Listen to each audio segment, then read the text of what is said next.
altă dată poate să ne propună o expoziție de grafică pe calculator, poate chiar gravură, că am văzut că îi place și acest lucru, sau cel puțin să simuleze gravura pe calculator.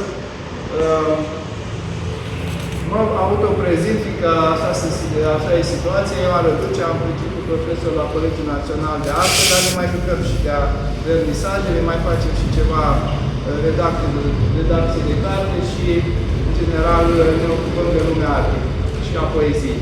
Iar aici avem un invitat special pe care exponatul nostru este rugat să-l prezinte, fiindcă eu nu știu prea multe despre dumnealui.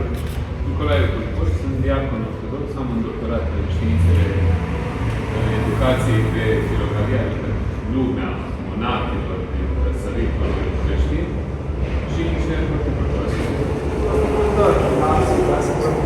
Da, v-ați lămurit cu cine aveți de-a face. Misiunea mea este să prezint cam ce se întâmplă pe aici și să prezint personalitatea artistică a expozatului. Aveți câteva cataloage, aveți niște fotografii, am văzut că deja au fost utilizate, asta înseamnă că sunt în mare parte au fost utilizate, ți-am zis că așa o să se întâmple, așa că suntem sub bune auspicii, înseamnă că lumea este interesată. Vine și ziua artistului atunci, pe 3 mai 1992 la Botoșani, actualmente la Piatra Neamț. Traiectoria sa poate fi urmărită și pe un blog personal, de unde, ca să vă spun, m-am informat și eu în mare parte. Sunt lucruri de bine, a zice, este o generație care promite multe, această generație din primii ani, să spunem, post-revoluționari. N-a zice că este ce lucrează și ce tematică are, n-a zice că este o singularitate în peisajul artistic ieșean și național. Bineînțeles că amprenta proprie există, dar există voci, mai mult sau mai puțin răsunătoare, normal sunt încă la o vârstă destul de tânără, care practică același efort, de fapt efortul dintotdeauna al umanității, de reînnoire sufletească prin accesul la spiritualitatea supremă, la îndumnezeire. Cam asta ar fi, bineînțeles, evident pentru toată lumea, tematica principală a acestei expoziții, dar înainte de a vorbi despre ea, spuneam de această falangă de artiști care înțeleg importanța fundamentală nu numai pentru Europa, așa cum spunea Papa Ioan Paul al II-lea, dar în general pentru omenire a spiritualității creștine. Aș zice de Vlad Lembac, cine este în direcția aceasta a artei sculpturale ieșene contemporane, principal organizator al Lunii Sculptorilor Români. Înseamnă că ne afirmăm bine și din acest punct de vedere. De asemenea, să spunem, Emilia Bărbăroaie, aș spune că asta merge iarăși un nume care atinge deseori tematica religioasă și ați avut prilejul să vedeți câteva opere sculpturale de ale lor, fără îndoială, acum o lună de zile la LSR. Iată însă că și arta bidimensională își afirmă acest tip de creație artistică și prima expoziție personală a lui Cristi, Lăuntrica Chemare, Lăuntrica Suflare, este evident un tot, organizat frumos din punct de vedere al narativității artistice, care ne îndeamnă exact la meditație. Și vorbeam cu Părintele Diacon aici de față că lucrurile s-au potrivit bine, a avut și artistul să le potrivească, fiindcă inițial făcuse deschiderea fusese fixată pentru sâmbătă, dar iată că este astăzi ziua Mariei Egipteanca, ziua de pocăință a femeii, și fiind o zi de învățătură spirituală intensă, 2 săptămâni înainte de Paște, ne apropiem de marele sărbătoare a sărbătorilor, artistul a hotărât, probabil acesta este principalul motiv, să mute în această duminică importantă vernisajul. Despre ce e vorba? Evident, e vorba de o narațiune, încă o dată, sub semnul spiritualității, dar spre deosebire de alte nuclee expoziționale care pot fi găsite pe blogul său, vedem aici combinarea mai multor motive. În general, el procedează, să știți, pe ideea temei cu variațiuni. Pornește cu un motiv, să spunem, motivul arcelor gotice ale unei mănăstiri, cam părăsite, fiindcă așa e, din păcate, prin Occident spiritualitatea. Mare parte din creștinii catolici occidentali au care renunțat la credința lor și iată că românii de multe ori preiau spații ecleziastice și chiar monastice din vest, fiindcă la noi credința se menține mai bine și suntem, de fapt, fapt într-o expansiune a credinței ortodoxe în vestul Europei. Avem acolo un exemplu de exploatare artistică a acestei teme a ruinelor de mănăstire, de biserică, însă exploatarea aceasta nu este singulară, ea știe să se combine în primul rând cu un personaj uman, care personaj uman este plasat ușor teatral, am spune, nu? E niște ipostaze legate de ideea de înduhovnicire, de ideea de meditație la cele de sus. Nu lipsesc și niște trimiteri frumoase la sensul mare al artei europene. Avem aici de a face cu tenebrosismul, avem de a face cu exploatarea luminii care vine dintr-o sursă unică. Știți foarte bine de tenebrosismul acela care a făcut gloria unor artiști din perioada barocă și de asemenea văd că a renunțat artistul, eu eram obișnuit și cu câteva lucrări color, dar iată că îi stă mai bine de fapt așa să lucreze pe monocromia aceasta, care are marele avantaj al sobrietății, în legătură, bineînțeles, cu tematica propusă, și care propune la un moment dat și niște efecte de adâncire în unele tablouri peisagistice pe care eu le-aș relaționa cu sfumatoul acela de care îți vorbeam și de care e responsabil ca glorie, în primul rând, Leonardo da Vinci. Nu vreau să fac atâtea trimiteri, vreau să ne concentrăm un pic pe aspectele particulare ale acestei fotografii. Încă o dată, manevrează în mod clasic cu simbolul arhicunoscute, iată acolo, apa, puritatea, claritatea, începutul unei noi vieți. Iată umbra, tenebrosismul de care vorbeam. Aici, de aceea ne-a și plasat Cristian aici în acest spațiu, fiindcă el socotește că aceste două lucrări sunt relevante și, într-adevăr, dau o greutate specifică în relația lor și în existența lor individuală. Acolo e vorba de ideea de umbră, e vorba de ideea de personaj care caută să reînceapă, să deschide o nouă cale către spiritualizare, pornind de la esențele celor pământești. Și, bineînțeles, una din esențele celor pământești este apa, de relaționat cu începutul vieții, de relaționat cu redeschiderea către o altă formă de existență decât aceea care ne trage jos prin păcat. În această zi avem acolo simbolurile adunate, care mie îmi aduc aminte de încăperea unui călugăr. Am fost de câteva ori în chiriile lor și să știți că, într-adevăr, cam ăsta e mobilierul minimal. Acolo, bineînțeles, că se adună și alte simboluri destul de clare. Ar fi trebuit să spun că la călugărul la care am fost ultima oară, amintește-ți că azi vei muri.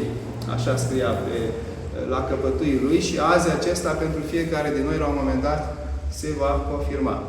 Iată, deci, la ce perspectivă ne îndeamnă expoziția aceasta, care, încă o dată, aduce un tonus nou, se va redeschide după ce vor vorbi toți care sunt de vorbit, de câte și doi dintre cei pe care i-am amintit. Emanuel Chiriac, Emilia Bărbăraie, tocmai v-am pomenit în discurs, așa că bine ați venit, nici măcar nu mă aude, salut! Deci spuneam că această tonalitate înduhovnicită, duhovnicească, este ceea ce face sarea și piperul acestei expoziții.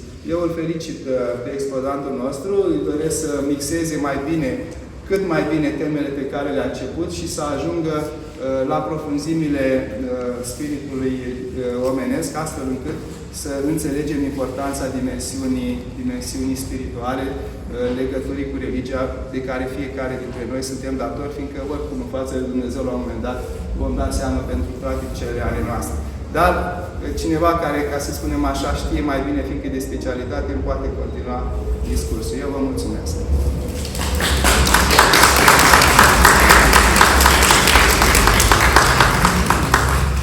Când Cristian m-a contactat și mi-a spus că ar dori să spun câteva cuvinte la vernisajul expoziției sale, am întrebat care este tematica și mi-a zis în mare despre ce este vorba. Mi-a spus că a făcut seminarul teologic și apoi, în gândul meu, am zis că să vezi ce chestie banală, previzibilă, tezistă e acolo. Însă m-a surprins plăcut când am văzut materialul, modul în care a reușit să metamorfozeze și să metabolizeze și să ia distanță de niște clișee foarte tentante pentru, așa zicând, oamenii de sistem sau oamenii inițiați în lumea asta. Și ceea ce a ieșit e o chestie foarte simpatică, foarte drăguță, care te îndeamnă la reflexie, pe care eu aș numi-o ca o fantezie sau ca o naivitate urbană contemporană despre monahism. Cei care cunosc monahismul știu bine și spun cu sinceritate, nu arată așa. Dar asta este o proiecție a fiecăruia dintre noi despre cum ar fi dacă. Și când mergem de fiecare dată într-o mănăstire, și avem atâtea mănăstiri aici în Iași, atâtea mănăstiri în Neamț, în jurul Iașului, și dincolo de slujbe, care de fiecare dată este un ritual bine determinat, nu deosebești un călugăr de un preot mirean, că în definitiv fac același lucru, însă surprinzi acele momente piezișe ale zilei în care, nu știu, de la bucătărie ies cu o oală sau care lucrează într-un anumit loc din mănăstire și laicul se întreabă cum este viața acestui om sau cum ar fi să trăiesc viața lui. Pentru că toți ne gândim zi de zi că suntem înghesuiți de griji, de tot felul de angoase, tot felul de frici, responsabilități care zi de zi ne împresoară și te-ai gândit că acolo este în sfârșit eliberare. Dar punând în balanță plusuri cu minusuri, ce avem cu ce ni s-ar lua, zice, las că mai bine rămânem noi unde suntem, ei să rămână acolo. Dar gândul acela, cum ar fi dacă, rămâne. Monahismul este o... Și acum să vă spun de ce totuși a gândi așa este perfect legitim și nu este o impietate sau o sacrilegiu, chiar dimpotrivă. Monahismul este un curent vechi. Adică putem vorbi despre monahism așa cum știm noi în lumea ortodoxă, de vreo 1750 de ani, de la Ava Antonie cel Mare, care pe la 270 Pustia Egiptului. Pleacă în pustia Egiptului. Ava Antonie cel Mare era un laic. Primii călugări au fost laici. Monahismul a fost o mișcare laică. N-a fost ulterior, a căpătat forma asta de consacrare, de grup exclusivist. Inițial, dacă vrei să fii monah, nu trebuia să fii preot. Era interzis. Nu te primeau în mijlocul lor. Abia după vreo 50, 100, 150 de ani au apărut primele biserici și tot așa. Sunt multe idei absolut geniale care au ieșit din acea lume, trăită într-un insolit, într-un cadru care pentru noi modern este greu de imaginat. Vă imaginați în pustiul Egiptului, care trăiau cu câteva nu știu, colțuri de pâine pe săptămână, cu niște legume, împleteau coșuri, dar toată lumea asta, tot peisajul ăsta formidabil, excepțional al monahismului începuturilor, nu este la dispoziție să-l cercetăm. Și sunt câteva cărți fundamentale. Unul este Patericul egiptean, al doilea este Istoria lausiacă sau Lausaiconul și aceea a treia, dacă vreți, ca să înțelegeți toată psihologia, toată antropologia monahală și să vedeți că lucruri pe care astăzi noi le considerăm foarte cool, dezvoltare personală, în ghilimele, monahii le-au fumat de 150 de ani. Dar toate principiile. 1500 de ani, adică dezvoltarea personală. Pe ei se duceau în pustie ca asta să facă, dezvoltare personală, în sensul cel mai științific, chiar după paradigma contemporană. Dacă vrei să faci un experiment științific, nu poți să faci pe trotuarul de afară. Trebuie un cadru. Un cadru care să fie steril, care să fie liber de acțiune exterioară. Ei asta făceau. Se îndepărtau de lume, se îndepărtau de toate tentațiile lumii. Adică și în momentul ăla rămâneai tu cu tine însuți. A fi tu cu tine însuți Poate să fie rai, dar poate să fie și iad. Și am un prieten foarte bun de la o mănăstire din Suceava, care îmi spunea că lumea în general crede că la mănăstire e raiul, că vin și văd mușcate pe la balcoane, toată slujba, frumusețea, dar acolo sunt niște oameni cu spuciumul lor și mai degrabă și din interior pot spune că mănăstirea este iadul. Iadul că tu, cum îi spunea Cleopa, părintele Cleopa lui Pleșu, mulți ani în urmă, spunea că, dom'le, la dumneavoastră dracu vine cu cărți, cu spectacole, cu filme, vă ispitește prin instrumentele astea. Dar la noi, dacă nu avem nici televizor, de citim lucruri care oricum dracului nu-i plac, vine în persoană. Ei, cam așa este acolo, să vezi relațiile umane golite de interes, în primul rând. Nu o recunoaștem, dar toate prieteniile noastre sunt conjuncturale și se bazează pe un interes. Privești la celălalt și îi zâmbești că ca în harapal, poate mi-o folosi mie vreodată sau eu folosi eu vreodată. Și asta susține societatea. Nu că ar fi ceva rău. Însă, faptul de a fi monos, singur, lucrurile încep să arate altfel. Deci monahismul a pornit din Egipt, apoi s-a mutat în Palestina, fix în Gaza, unde acum sunt nenorocirile care se întâmplă. Acolo a fost a doua vârstă a monahismului. Apoi, după universalizarea creștinismului, a devenit structura, să zicem, de forță a bisericii, încât tot ce înseamnă putere bisericească este stăpânită, este deținută de această, se spune, tablă. Pentru că la origine episcopii se căsătoreau, aveau familie, aveau copii. Însă s-a considerat că acest mod de devotament este superior și slujește mai bine intereselor bisericii. Așa? Încât privind la fotografiile, operele lui Cristian prezente în această expoziție, te aduce aproape, sau te ajută, sau te îndeamnă să faci niște pași în sensul unei simplități și autenticități de care fiecare dintre noi cred că suntem în stare, pe o cale consolidată și pe o cale care a fost testată 1750 de ani. Nu e puțin lucru. Nu știu dacă mai există în istoria omenirii. Nu știu, poate în tradițiile indiene sau ceva pe acolo, dar nu e de competența mea, nu pot spune. Însă, este o regulă care spune că ceea ce este adevărat sau ceea ce este durabil, probabil că este și adevărat. E drept, sunt și prostii care dăinuiesc o perseverență formidabilă, dar atunci când sunt implicați oameni care nu au un interes în această lume. Pentru că monahul, în momentul în care s-a dus acolo, în momentul în care a renunțat la putere, la voia proprie și la sexualitate, practic el este un om care nu mai are viitor și decât în împărăția cerurilor, că asta îl interesează, iar prezentul este totul orientat către îmbunătățire personală.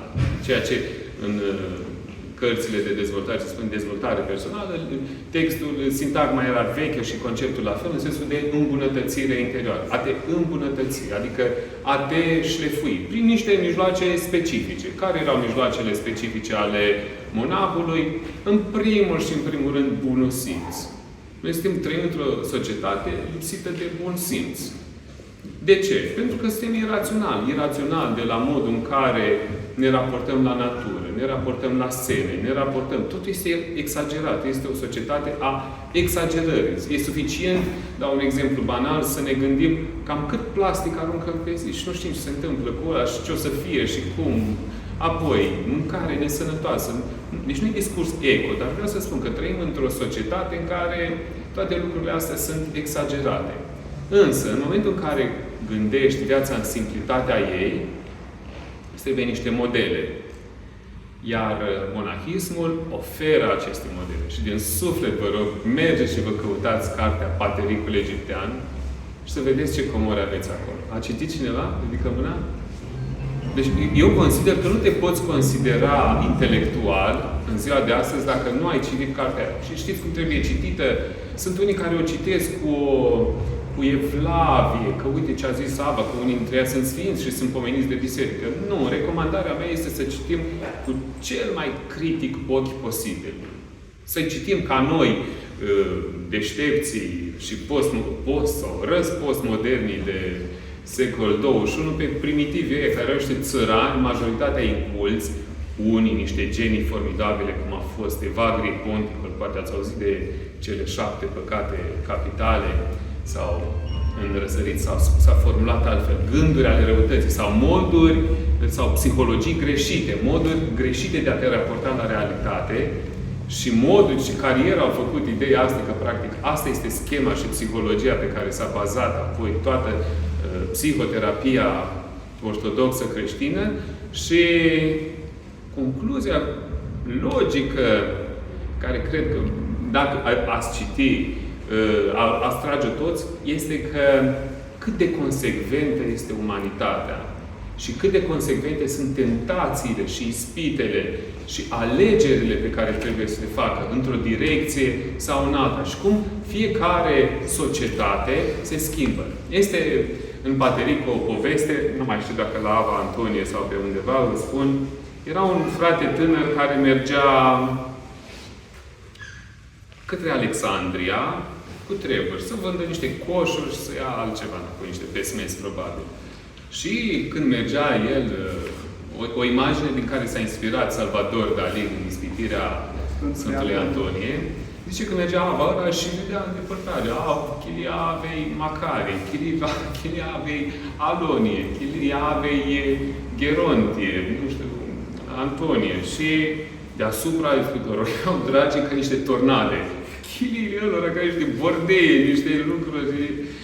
În schimb, când ajunge în Alexandria, cer senin, nu era nimic acolo, era doar un drag slab, costelin, care se încălzea ca o șopârlă pe zidul cetății. Și întreabă, care este ispitarea? Sunt atâția oameni de ispitit. Și acolo erau moșnegii ăia, gârboviți și roiuri. Zic, da, aici fac toți voia mea, acolo e de lucru. Și e o metaforă. Poate ar trebui înțeleasă ca o metaforă, cel puțin în stadiul nostru de elevație spirituală. Că Sfinții ar spune că nu, că e foarte adevărat. Dar eu o iau ca pe o metaforă chestia asta și o înțeleg așa. În momentul de față, nu mai este nevoie de diavol în ziua de astăzi. Pur și simplu, lucrurile merg de la sine. Că de la bannerele electorale și reclamele de tot fel, are cine să te ispitească în direcții greșite. Deci chiar nu mai este cazul de, nu știu, prezențe extrasenzoriale. Dar tehnicile de, cum să spun eu, de analiză și de discernere și de întărire a discernământului sunt aceleași. Și vă mai spun una și închei. Vine un părinte la... Asta era la Ava Varsanufie și Ioan, e Filocalia 11, întâmplarea. Era deja a doua generație de monarh, prin 500 și ceva, în secolul 6, în fâșia Gaza de astăzi. Și spune că de ce aș avea nevoie de un duhovnic sau de un îndrumător spiritual? Și Varsanufie îi spune, păi, de la facerea lumii, cât s-au trecut 6.000 de ani, că ei foloseau cronologia veche, biblică, nu știau ei de geologice. Da. În 5.000 de ani, păi, dracu, a ispitit atâtea generații de oameni. Păi vă dați seama ce experiențe de ispitire are? Și tu să refuzi avantajul pe care ți-l dă o generație ca să te aperi. E foarte interesant și iarăși ridică problema relației dintre părinți și copii din ziua de astăzi, care sunt grav fracturate. Copiii nu mai au încredere în părinți. Părinții nu mai sunt autorități. Nu mai sunt autorități legitime, pentru că totul vine din viitor. Trecutul nu mai poate aduce nimic relevant. Problemele pe care au profesorii de legitimitate în fața elevilor. Și toate aceste fracturi de generații, conflicte între generații care, un concept nu atât de vechi, destul de nou, dar care acum a ajuns la cote fără precedent, ne dezavantajează din punct de vedere al evoluției noastre spirituale. Așa încât faceți o trecere prin fața operelor lui Cristian și încercați să vă transpuneți. Cum ar fi?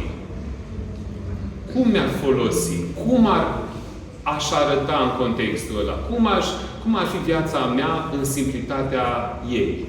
Cum ar fi să mă eliberez, măcar imaginar, că în realitate știm că este greu, de toate iluziile, fanteziile, speranțele, planurile pe care ne le facem, deși știm foarte bine că viața nu respectă niciodată planurile noastre.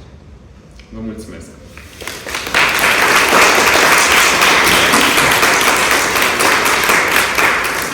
Ascultându-l pe Părintele Diacon, mi-am dat seama că și artistul nostru Cristian gândește cam la fel. Am găsit pe blogul tău, Cristi, o însemnare a unei mari gânditoare a secolului trecut, Simone Weil.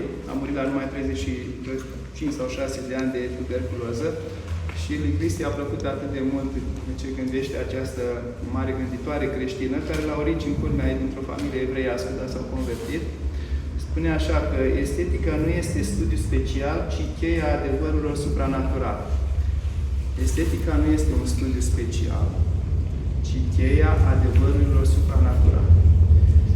Așa cum am început discursul meu, vă reconfirm și prin această spusă a Simonei Weil, e franceză, de aia spun Weil, franțuzoaică, vă reconfirm că există ca o permanență înaltă estetica aceasta creștină, de care nu trebuie să ne repătăm.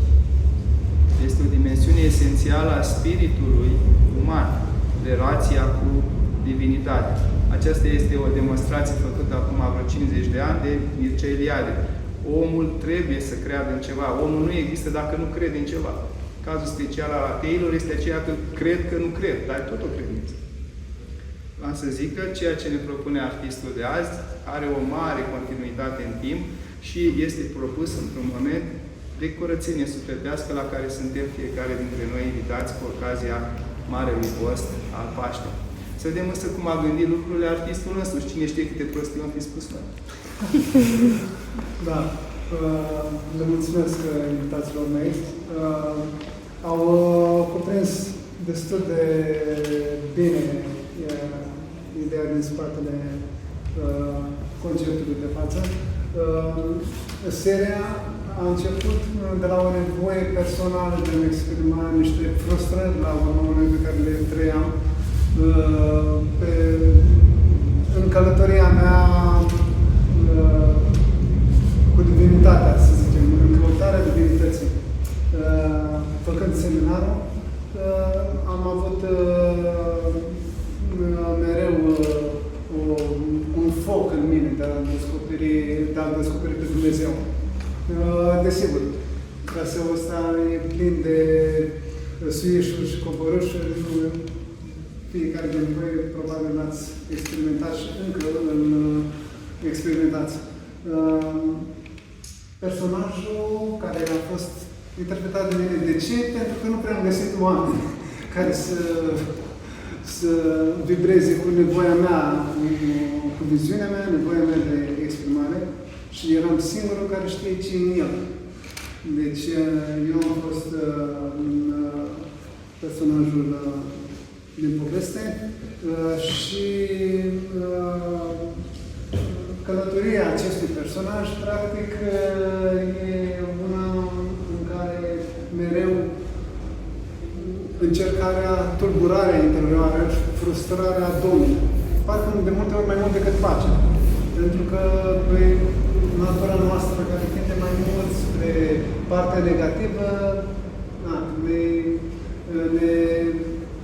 influențează destul de mult. Abisus, abis, clam. Da. Genunea că genune o cheamă. Omul de la naștere este înclinat către păcat. Întocmai. Mulțumesc. Și inițial seria nu arăta așa, ea era lipsită de fotografii de peisaje ale clădirilor gotice și cele a stâncilor lovite de valurile oceanului. Forma actuală a ajuns așa prin sfătuirea cu alți artiști care împărtășeau idei comune cu mine și mi-au spus, măi, ai putea să introduci câteva peisaje pe care le-ai făcut tu, că inițial ele făceau parte dintr-o serie separată. Și am zis, măi, că ar mânca mult mai bine dacă ne-am alăturat. Așadar, putem vedea exemplu din dreapta mea cu acele stânci lovite de valuri care sunt un simbol al stării de tulburare și deznădejde pe care personajul le trăiește în stânga și dreapta. Apropo de lucrarea aia, te întrerup, dar te rog să mă ierți. Am auzit o remarcă la unul dintre vizitatori că acele stânci nu sunt probabil făcute în România, fiindcă nu avem munții calcaroși. Eu știu că există piatra Craiului de lângă Brașov, care sunt exact munți de calda, cum sunt acolo. Ar putea să confirm sau să-i fie, unde? Da, au fost făcute în Bretania, Franța. Bretania, da, unde sunt munți de vârstă hercinică foarte vechi. Exact. Clădirea gotică este Mănăstirea Sfântul Matei din Bretania. Ea se află pe un platou care se deasupra unei stânci imense. În trecut a fost un port important naval pentru cei curioși. Acolo erau pirații Franței, la Saint-Malo. Exact. Și a fost clar pentru mine că ar crea o comunicare ideală cele două paralele, dacă aș putea să le spun așa. Totodată, în fotografia cu Mlaștina, în pustiu, iarăși un simbol al omului fără de Dumnezeu. Deci, noi, fără El, suntem ca niște mărăcini părăsiți, cum e și acolo. Suntem nimic. Și, desigur, apa, care e un simbol al purității, este totodată, ajută să formeze efectul de oglindă al cerului, ceea ce noi ar trebui să oglindim în noi. Deci Dumnezeu ar trebui, așa suntem făcuți. Dacă vrem să funcționăm, cred că ideal e să-L acceptăm în noi. Scuze-mă că te întreb, dar horticultorul din mine s-a alertat. O baltă, cum era aia acolo, nu este un tărâm al morții, te asigur. Deci este mai degrabă un tărâm al începutului vieții. Desigur. La fel cum și ciulinul de aici nu este un tărâm al morții, ci este sfârșitul unui ciclu și începutul unui alt ciclu. Și cred că, nu știu dacă ai proiectat-o, ai gândit-o sau a fost pură intuiție, dacă toate aceste cadre le luai în acest experiment, îl făceai în cadrul frumoaselor, foarte frumoaselor noastre mănăstiri, cred că ar fi fost un kitsch clar. De asta deci ar fi fost un kitsch fără discuție.